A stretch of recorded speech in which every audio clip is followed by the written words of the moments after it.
greetings from Vienna. Thank you, everyone. It's been really great, really inspiring symposium so far. I really enjoyed everything that I heard. My presentation is an investigation of how algorithmic practices come into effect in everyday life of smart cities. I will tell you a story of following the design process of smart pedestrian traffic lights in Vienna, where a seemingly mundane urban artifact raises wider inquiries into means and ends of smartification. Let me, oops, sorry.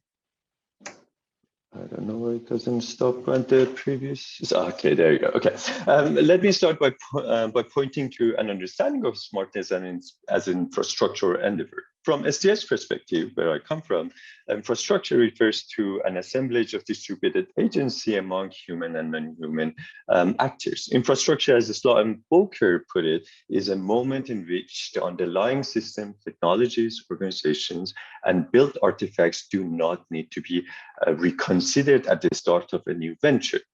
In other words, infrastructure is when a functionality of a scientific artifact becomes invisible. In this sense, the study of infrastructure entails on doing of what becomes something that is stabilized, standardized, and works as a prior entity. The central aim, however, is to emphasize on the need to negotiate infrastructure in order to support fundamentally new kind of works, especially at the time of a smartification of everything, in which many concerns over the effects and the ideals of social order has been raised already. Throughout the symposium, we have already heard about multiple ways in which smartness is formulated and practiced by different actors in different contexts. So it has been made clear that the smartification is rather a situated practice, which holds a degree of vagueness in order to sustain its functionality among the involved actors. Revisiting some of the classic STS literature, known as the sociology of mundane objects, I use the notion of a script proposed by Acrican and Latour to analyze how objects and humans distribute delegation and inscribe certain forms of being and acting in a mutual way.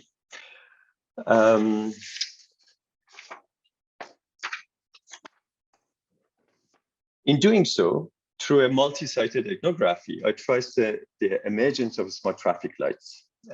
Smart traffic pedestrian lights, I have to add, in Vienna. This technology recognizes pedestrians' intention to cross the street and automatically changes the traffic light for them. This is meant to both prevent jaywalking and provide a better flow of urban traffic. This is a case of an artifact where an algorithm is meant to inscribe the idea of good behavior. During my investigation, I started by analyzing publicly available documents, focusing on justifications for initiating such an urban intervention.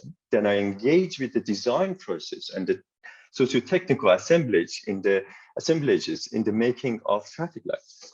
I analyzed the technical work in the development of the artifact based on the interviews I conducted with the scientific staff at the Technical University of Graz. Then, in addition, I look at the socio-technical aspects of traffic lights in the ways in which they change the very meaning of the streets over the course of 20th century. My aim is to find out how traffic lights order and control urban rhythm and how traffic experts prioritize different modes of mobility. Summarizing my observations, I will explore what the smart traffic light sees and fails to see. In arguing how things can be done differently, I suggest seeing smartification of traffic lights as an opportunity to renegotiate values and mobility justice in a city in a new light. Patrick Geddes, over a century ago, famously stated that a city is more than a place in space. It is a drama in time. I particularly like this quote because it points to the fact that cities are not fixed in space, but they constantly change in time. So bringing time and change into account, we may refer to Manuel Castells, who defines contemporary cities as being a space of flows, thus linking place and space with activities that compose them. In fact, such a view has been at the center of the what is known as the new science of cities, a term noted by Michael Batty, who defines cities as systems of flows where the digital infrastructure, meaning the big data, has opened up even greater opportunity for automation and intelligent urban management. Meanwhile, you already heard, perhaps evidently, urban sociologist Shannon McTurn reminds us that cities are not computers. She elegantly presents how the dream of full automation is doomed to fail due to social nature of cities and the people who inhabit it. She states that no computer should decide about how we end up living together. So against such a background, I step outside of the department building to seek to find algorithmic practices as I navigate through flow of spaces. So my work, however, is informed by Henry Lefebvre's account of rhythm analysis and Shintaro Miyazaki, who creatively terms algorithm to describe how the time-ordered movement are measured and how it matters in everyday life. This particularly resonates with Slotin-Walker's words. Algorithms inherently are in time, meaning first do this, then that, and this is the logic of algorithms, right? Then you get the result.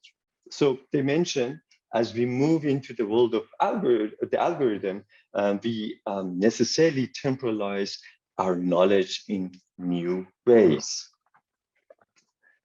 With this in mind, while I'm walking outside, reaching to the first junction, I soon encounter what I was seeking for. While standing behind a traffic light, I suddenly find an everyday object of urban rhythmic ordering, as well as an object of study. Traffic lights, as one of the most successful intervention of 20th century, in which they managed to become a universal artifact in traffic management. Right, Peter Norton in his book presents. Sorry, I don't know why my slides have some sort of delay. So Peter Norton in his book presents the fight for the future of the city streets between pedestrians, street railways, and the promoters of between 1915 and 1930 American cities.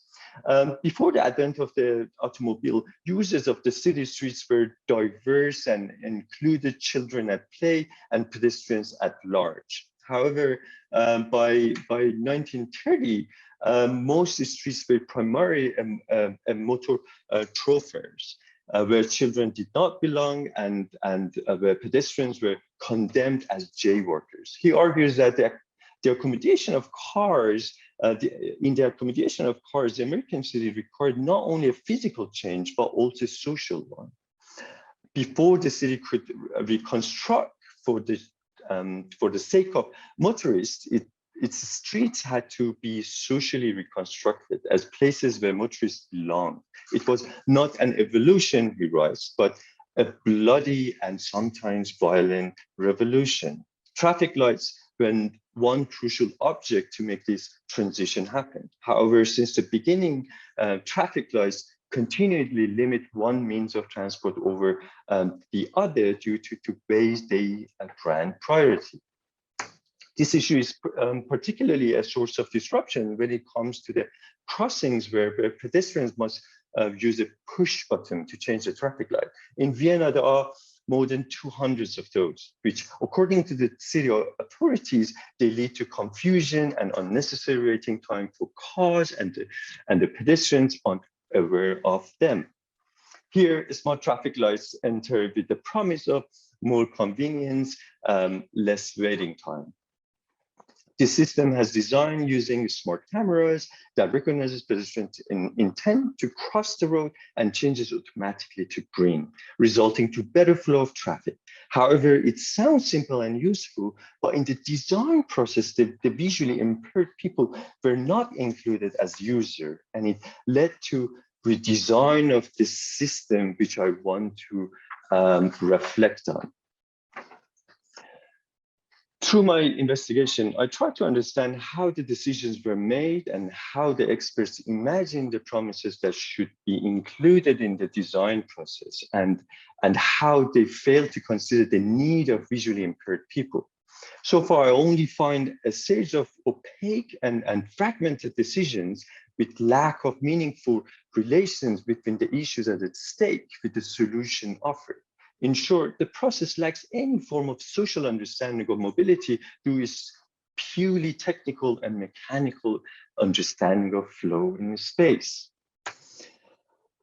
This rather simple example shows us how smart initiatives offer a moment of reflection on the ways in which the city frames issues and solutions accompanied with priorities given to specific actors and not others. Studying this case, I gathered many observations on how the car is the king of the streets and how Viennese authorities are there to safeguard this. Here, the question arises with regard to mobility justice and techno-democracy, where it opens a new window to further investigation, to further investigate the prioritization of different means of mobility in the city.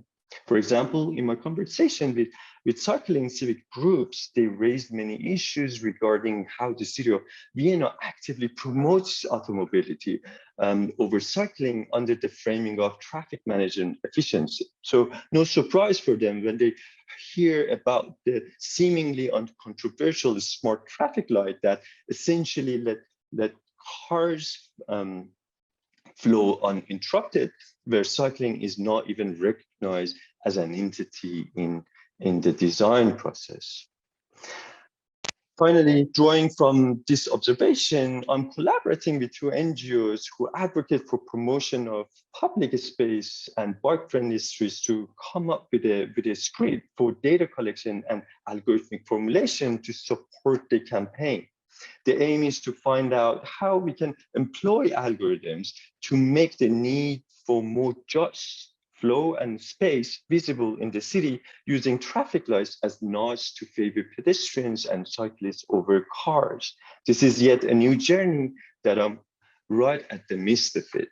And I hope towards the end of my work, we can actually come up with a proposal to employ particular algorithmic practices to actually make Vienna a more just city.